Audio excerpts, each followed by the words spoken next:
안녕하세요. 저도 이곳 사연 게시판을 참 자주 보는데요. 4년 전 위암 수술 받고 회복하면서 이곳이 많은 위안이 되었습니다. 당시 건강도 건강이지만 시댁 때문에 너무 큰 스트레스를 받아 저도 이곳에 올려보고는 싶었지만 누군가 알아볼까봐 참아쓰진 못했는데 시간이 많이 지나 이제는 용기 내어 한번 써봅니다. 제가 너무 심했는지 궁금하기도 하고요. 저는 현재 시댁과 연락하지 않고 있습니다. 시어머니랑 쌍욕 주고받고 대판 싸운 이후로 사실상 절연 상태죠. 어떻게 시모랑 그렇게까지 심하게 싸우게 됐냐고요? 앞서 저희 시모에 대해 간단하게 설명할게요. 저희 시모랑은 결혼 초부터 크고 작은 트러블이 많았습니다. 며느리만 셋인 저희 시댁인데 동서들 사이를 이간질하며 누가 더 시댁에 잘하나 묘하게 경쟁시키는 그런 분이었습니다. 큼지막한 사건으로는 새로 들어온 막내 며느리가 시부모님 들이라며 굴비를 보냈는데 니들은 뭐하냐. 막내 며느리가 말하기를 손이 동서들한테 배울 점이 없다더라. 어쩌고 저쩌고 해서 첫째, 둘째 며느리가 막내 동서에게 화가 나서 물어보면 그런 말 한 적은커녕 심지어 굴비도 아닌 그냥 멸치 한 박스 보냈던 거더라고요.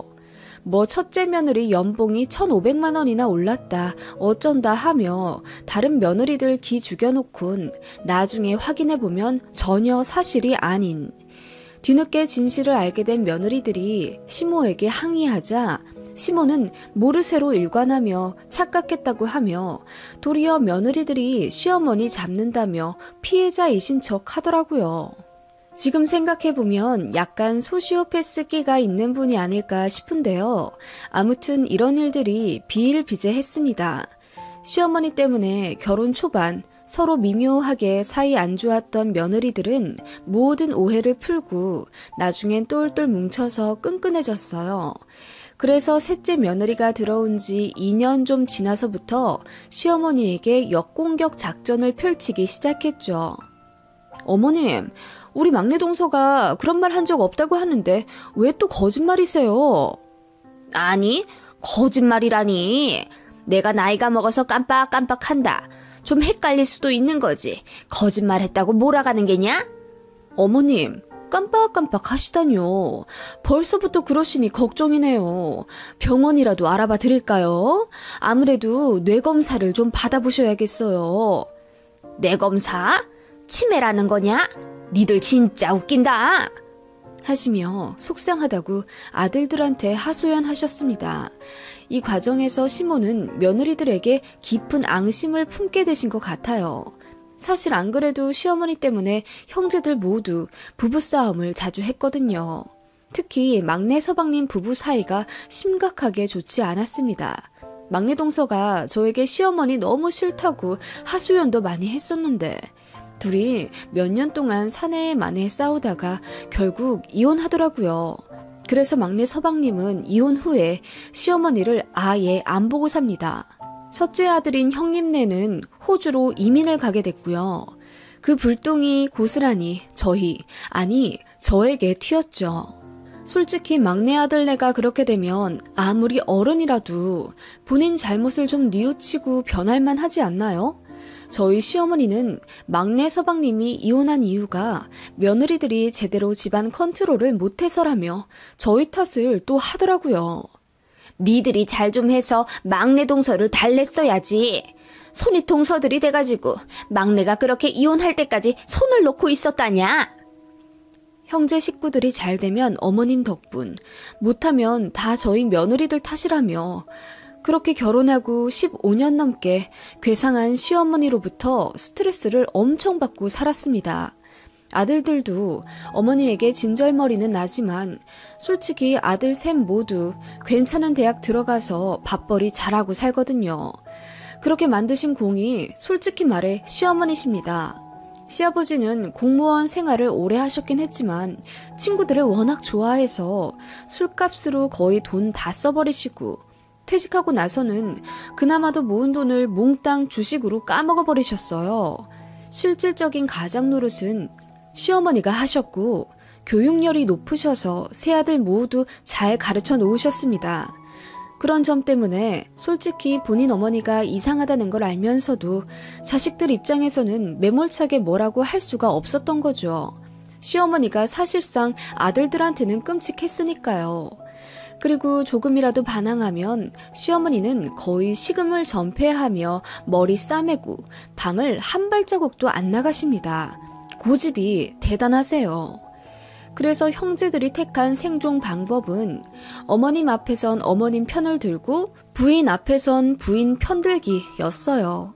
참 저희 부부도 많이 싸우긴 했는데 애들도 생기고 나이도 먹으니 그냥 좋은 게 좋은 거라고 어차피 변하지 못할 시어머니시니 서로 적당히 위로해가며 최대한 평화를 지키며 살게 되었어요. 며느리들 잡기에 가장 좋은 주제는 뭐니 해도 우리 아들 밥 뭐 해먹이고 사는지에 대한 관심이죠. 시어머니는 막내 아들이 이혼하고 첫째 아들네가 호주로 이민 간 이후부터 더욱 저희 집에 집착하기 시작하셨습니다. 저희 애들 초등학교 들어갔을 때는 손자들 보며 살고 싶다고 저희 아파트 단지 옆동으로 이사도 오실 정도였습니다. 무려 시어머니 혼자서요. 저 몰래 부동산 왔다 갔다 하시더니 저희 아파트 단지 제일 작은 평수에 전세로 들어오셔서 4년이나 살다 내려가셨습니다. 그래서 저희 애들을 봐주셨냐고요? 아니요. 그냥 애들 귀여운 재롱만 잔뜩 누리시곤 애들 한 번 제대로 봐주신 적이 없습니다. 무조건 저 있을 때 같이 애들 보려고 하셨고 혼자서는 절대 안 보시더라고요. 그리고 잔소리는 또 얼마나 심했겠어요. 저희 집 어린 둘째 꼬드겨서 집 비번 알아낸 다음 그냥 화장실 드나들듯 저희 집에 오고 가셨습니다. 반찬 한 번 제대로 주신 적도 없으면서 냉장고는 왜 또 그렇게 자주 열어보시는지. 얘, 냉동실에 이거 뭐니? 네, 그거 강된장이에요. 애들이 거기다 비벼 먹는 거 좋아해서 소분해서 냉동해 놓은 거예요. 강된장? 네 남편은 이렇게 자작한 거 별로 안 좋아한다. 국물 많은 걸로 좀 해놔. 애들 먹으라고 한 거예요. 그리고 남편도 좋아하던데요? 먹을 게 없으니까 먹겠지. 우리 아들은 비벼 먹는 거 안 좋아해. 와이프 때문에 입맛도 강제로 변했구먼. 어머님, 무슨 말씀을 또 그렇게 하세요? 누가 들으면 저희 남편 제대로 먹지도 못하고 사는 줄 알겠어요. 그리고 애들 앞에서 제발 그렇게 좀 말씀하지 마세요. 뭐? 에휴, 남들은 아들 셋 있다고 효도 받으면서 살겠다 하던데 아들이고 며느리고 죄다 애미 무시나 하고 있는데 사람들은 알까 몰라. 어머님, 진짜 왜 그러세요? 어머님은 그런 식으로 저를 참 많이도 긁으셨죠. 물론 저도 내내거리며 살진 않았죠. 할 말은 다 하고 살긴 했지만 시어머니는 참 지독하셨습니다. 오죽하면 시아버지도 두 손 두 발 다 들고 집 나가 살고 계시겠어요. 두 분은 저런 상태세요. 따로 사십니다. 남편도 그런 시어머니 때문에 제가 힘들어 한다는 걸 잘 알고 있었고 되도록이면 제 편을 들어주려고는 했죠. 가뜩이나 애들이 머리가 커지기 시작하면서 본인 할머니가 괴팍하다는 사실을 인지해갈 정도였으니까요. 시간이 점점 흐르면서 시어머니는 본인이 외톨이가 되었다는 걸 철저하게 느끼시곤 더욱더 심술을 부리시곤 했어요. 어느 순간 그 타겟이 오롯이 제가 된 것 같더라고요. 결혼 생활하며 시간이 지날수록 저도 어머님께 할 말 다 하고 살고 이따금 전화도 안 받았거든요. 그리고 명절에 저한테 헛소리하며 또 속 긁으시면 그냥 그 자리에서 일어나서 집에 온 적도 있어요. 애들도 남편도 두고 저 혼자.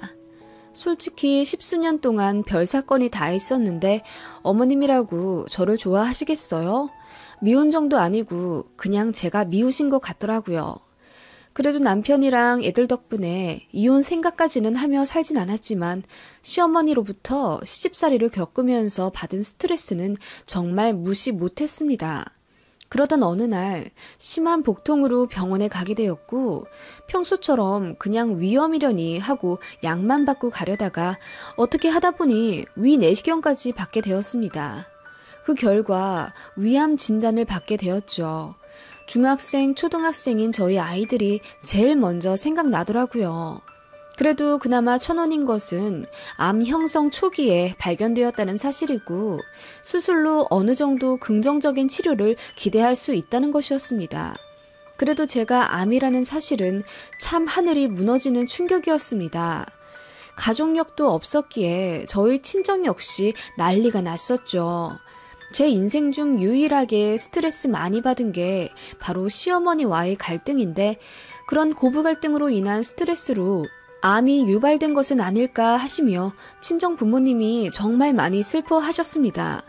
그래서 저 암 수술하고 나서 저희 남편이 친정에 불려간 적도 있어요. 시어머니로부터 다시는 스트레스 못 받게 하라고.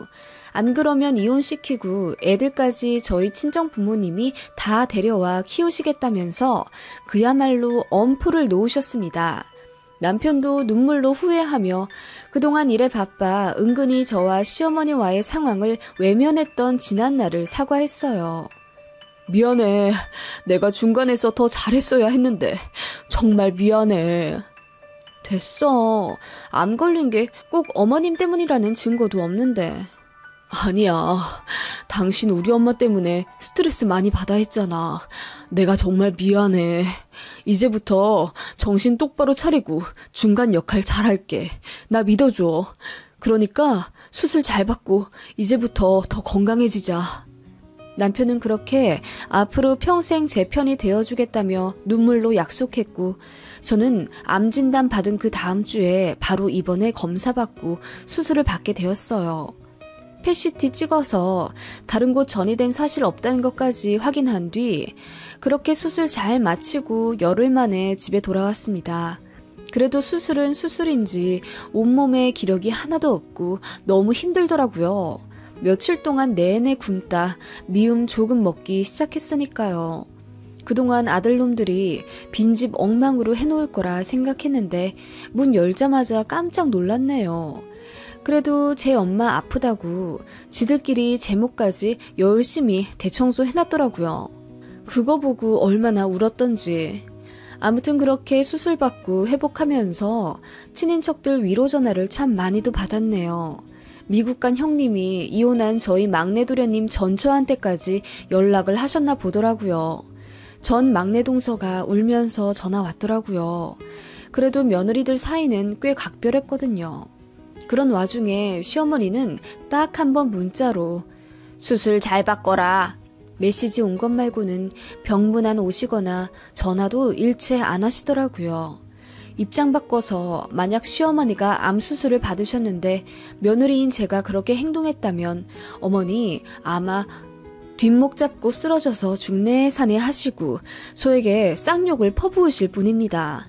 아무리 그래도 가족인데 너무하단 생각이 들더라고요. 그래도 남편과 아이들 덕분에 편히 쉬면서 회복 잘 해가고 있었습니다. 일상생활도 어느 정도 예전만큼 할 수 있게 되었을 때 시어머니가 갑자기 찾아오셨어요. 저 수술하고 나서 걱정돼서 오셨나 보다 생각이 들었고 그동안 연락 안 하셨다는 서운함을 잠시 잊은 채 어머님을 잘 맞이해드렸습니다. 그런데 제가 암 수술을 받기 전과 너무나도 똑같은 태도이시더라고요. 제 얼굴 보자마자 그래 수술 받느라 고생했다. 이제 아프지 말거라 한마디 하시더니 가방을 내려놓기가 무섭게 또다시 냉장고를 열어 에휴 이건 뭐 어른이 먹을 음식은 하나도 없네. 죄다 환자 음식 아니면 애들 것뿐이라니 하시며 혀를 차시는 거예요. 네? 그게 무슨 말씀이세요 어머님? 아니 그렇잖아. 솔직히 말해서 네가 죽을 병 걸린 것도 아니고 암 초기에 수술한 거면 그냥 작은 혹덩어리 하나 떼어낸 거잖니. 네가 항암을 해서 힘이 쭉 빠져 기어다니는 것도 아닌데 아범 먹을 건 좀 잘해줘야 하지 않겠니? 네?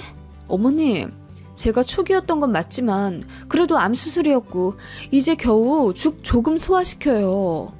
그러니까 진작 네가 몸 조심했어야지. 대번 전처럼 호통치시는 시어머니였습니다. 그리고 아무렇지 않게 소파에 누우시더니 애들 오는 거 보고 저녁까지 먹고 가겠다며 눈을 붙이시더라고요. 저더러 저녁까지 차리라 이거였죠. 저녁은 무슨, 아직 기력이 딸려서 애들 밥도 제대로 못 챙겨주는데 제가 이 와중에 시어머니 저녁상까지 차려드려야 하나요? 그냥 문 쾅 닫고 안방 들어가 누웠습니다.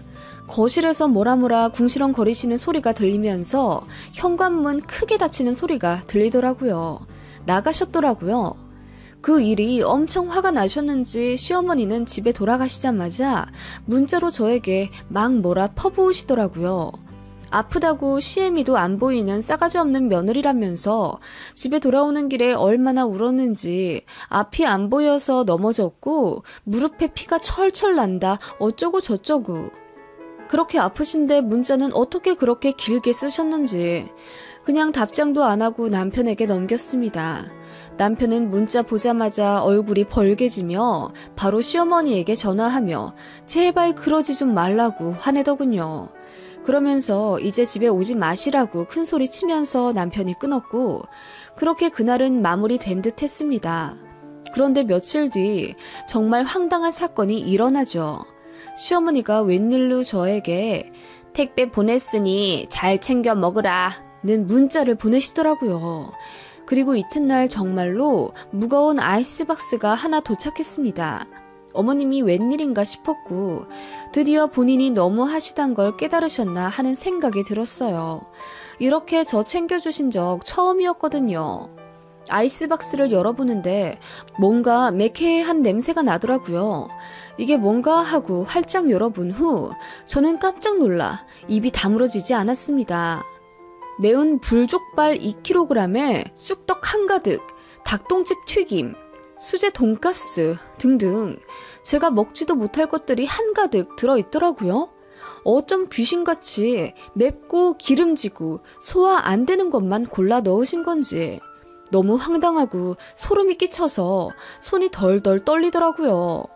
저에게 온 택배가 맞나, 혹시 옆집으로 가야 할 택배를 잘못 연 것은 아닐까 싶어서 택배 송장까지 다시 확인할 정도였습니다. 이윽고 분노가 치밀어 올랐고 시어머니에게 바로 전화했습니다. 어머님, 이 택배 저 먹으라고 보내주신 거예요? 받았니? 잘 받았다는 인사를 너는 이렇게 앙칼지게 하니? 네?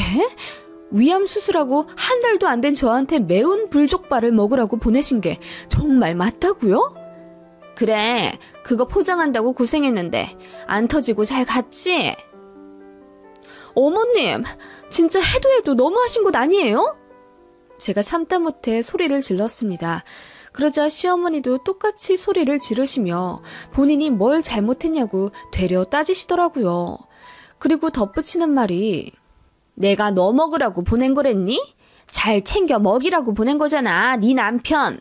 우리 아들 스트레스 받을 때 꼭 맵고 짠 거 먹으면서 푸는데 너 간호한다고 맛도 없는 맹맹한 밥 먹는 게 안쓰럽지도 않아? 그래서 내가 좀 챙겨 먹이라고 보냈다. 야, 너는 네 남편이 잘 챙겨주잖아.